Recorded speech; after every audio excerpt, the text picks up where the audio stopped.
À tout à l'heure. Europe 1, 11h, 13h. Jean-Pierre Foucault et vous. Denis Brognard est avec nous jusqu'à 13h. On va parler Koh-Lanta, bien sûr. On l'a déjà fait de Ninja Warrior, de votre cahier de vacances. Je vais m'y mettre. Vous avez tout le mois d'août pour réviser voilà, vos classiques. Auparavant, on va poursuivre notre tour de France, direction le Jura pour le camping des Trois Ours. Et Olivier Guenec nous fera découvrir une région à sa façon. Avant, Jean-Pierre, Oui. c'est le débat du jour qui commence avec les auditeurs d'Europe 1. Êtes-vous plutôt détendu et reposé ou sportif en quête de sensations fortes? Appelez-nous pour participer au 01 80 20 39 21. Appel non surtaxé. Alors, on va le savoir tout de suite avec Laurent qui a son avis, qui est routier. Bonjour Laurent. Bonjour Jean-Pierre et bonjour à Denis. Bonjour. Bonjour Laurent. D'où appelez-vous, cher Laurent? Écoutez, je suis en vacances à Collioure. Ah, vous Quelle achetez belle des région. anchois. Ouais. Ah. Magnifique J'ai beaucoup de région. chance.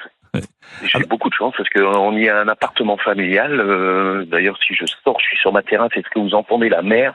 Il y a un peu de tramontane aujourd'hui. J'ai une vue sur le port de Collioure. Il fait très très beau. Ah, ça le fait du bien. C'est absolument magnifique. Est-ce que vous entendez la mer? Bien Vous sûr qu'on entendez un entend la peu mer. Attendez. Chut.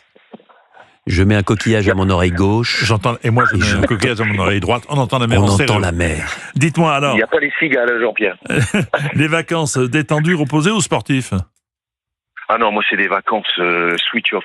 Je détendu, je fais rien parce que bon, j'ai un métier très très prenant. Je suis conducteur routier, ça fait Donc 36 ans c'est que du je fais boulot, ce ouais. métier-là.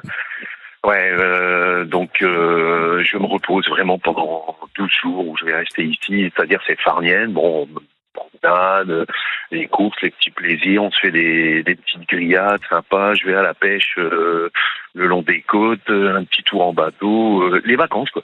La Les sieste. vacances, un petit Et la resto, sieste, évidemment.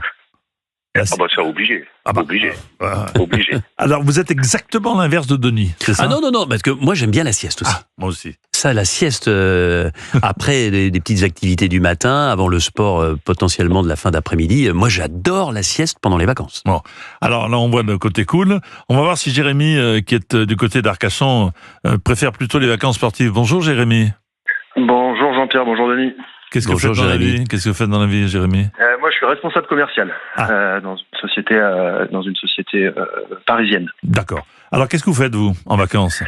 Eh ben moi c'est un mix des deux, c'est-à-dire que moi j'ai des enfants en bas âge et donc en fait il y a une partie sportive et une partie farniente, c'est-à-dire que je coupe à chaque fois mes vacances où je fais à peu près entre 5 jours et 7 jours de découvertes, de rando, de balades, de choses un petit peu plus rythmées et souvent en fin de vacances on s'octroie 3 jours, 4 jours dans un hôtel club all inclusive pour là vraiment décompresser et vraiment ne rien faire et lézarder. Donc, pour vous, c'est essentiel, en fait, l'équilibre entre les deux, entre Ouais. se reposer puis faire un petit peu d'activité sportive.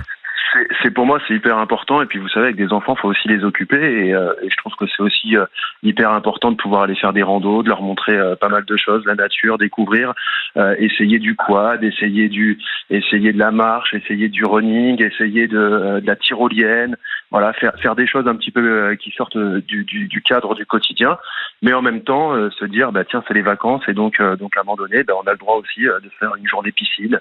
Ça fait aussi du bien au moral et à tout le monde. Vous avez mis vos enfants au sport, je suppose, Denis, non? Ouais, Ouais, alors exactement. franchement sur cet aspect des choses, j'ai pas forcément toujours réussi et chacun fait un peu ce qu'il veut, mais non, on essaye de faire un peu de sport. Maintenant, ils sont de grands adolescents et de Bien jeunes sûr. adultes, donc ils font un peu ce qu'ils veulent.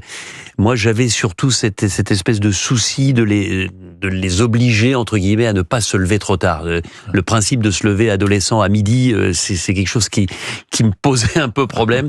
Donc, il y avait un peu de confrontation, mais globalement, on est plus là pour se retrouver, pour partager des moments de cohésion, plus que pour faire du sport. Alors, on est en ligne avec Séverine Bujon, qui est fondatrice de Namastrip. Namastrip, c'est une agence qui propose des retraites yoga, méditation, détox.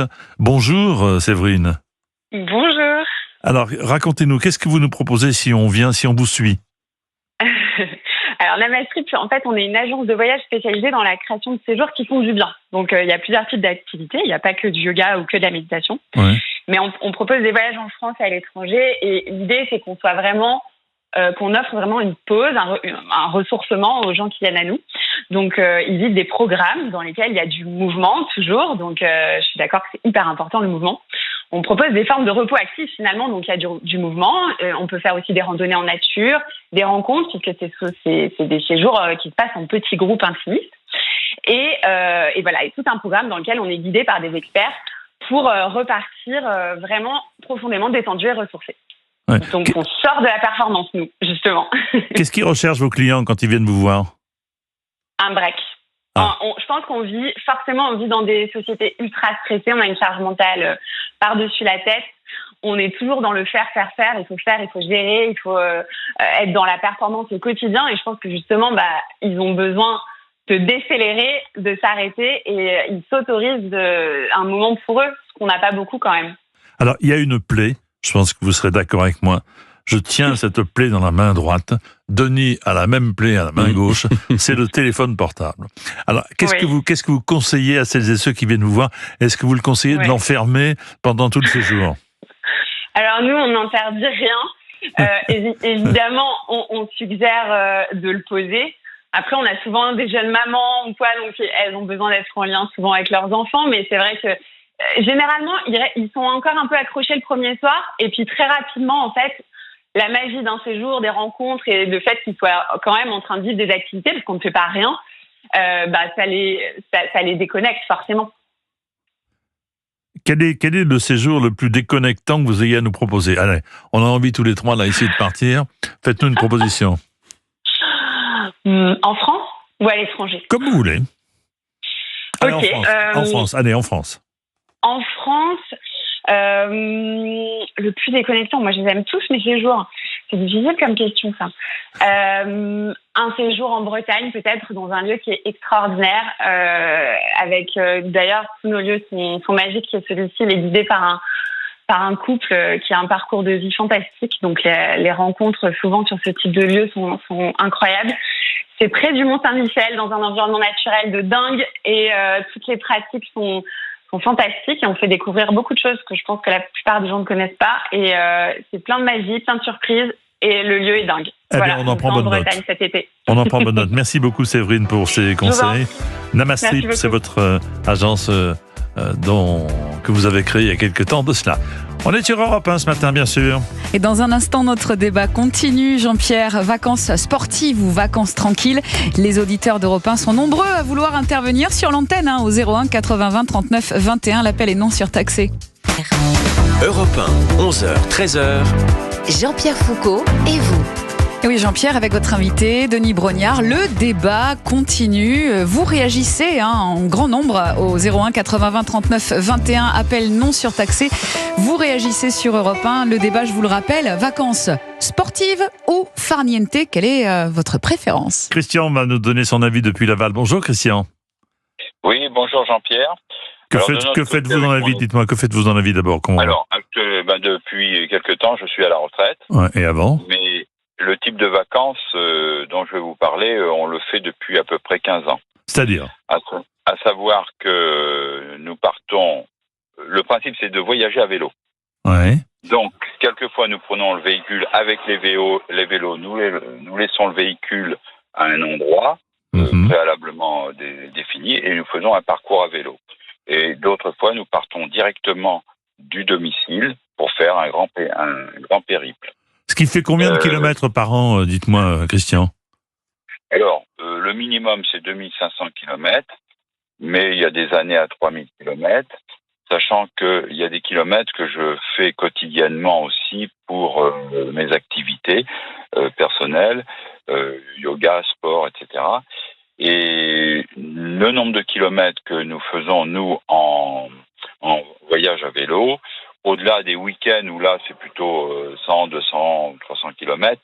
En revanche, un voyage à vélo, nous sommes sur grand minimum 400 et le maximum, je crois que c'était 680 ou 700 kilomètres. Voilà. Et il faut être en forme, hein? Ça, c'est vachement bien, Alors, moi, je trouve, ce genre de Denis Renard qui vous parle, oui. voyage itinérant. Et il y a maintenant, autour du monde du vélo, des tas de sacoches, des tas de possibilités pour justement être itinérant.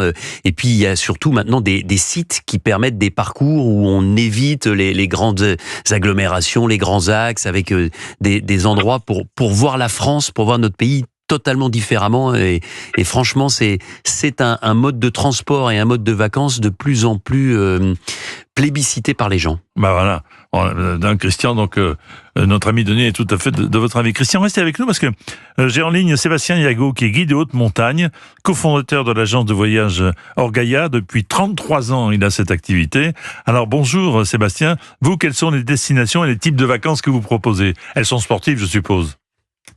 Oui, bonjour, monsieur Jean-Pierre Foucault. Oui, donc c'est Sébastien. Moi, je suis responsable de l'agence Orgaia. Et effectivement, nous, en fait, on va décliner le voyage à pied. Donc, c'est un peu vraiment la thématique de cette agence pour les familles, pour les sportifs et que même pour les entreprises.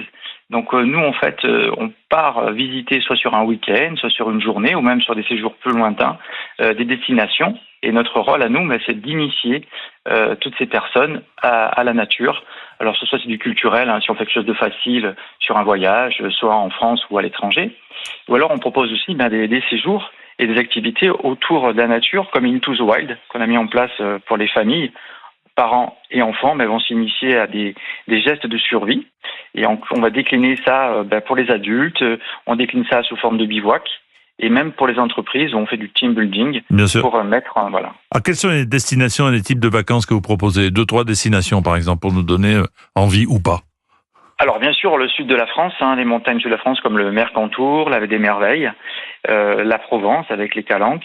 Et on va aussi beaucoup en Italie, visiter les îles italiennes, comme la Sicile, l'île d'Elbe, la Sardaigne.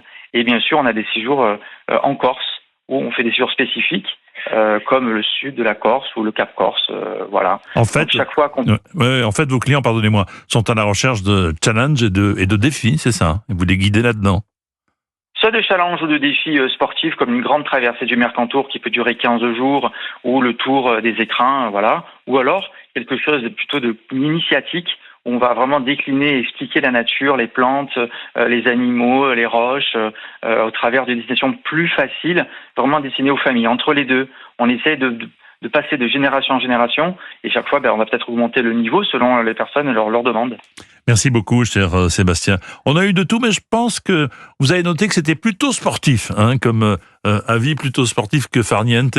Mais sportif déjà pour prendre son téléphone, alors que si t'es en plein farniente, on le laisse loin de soi.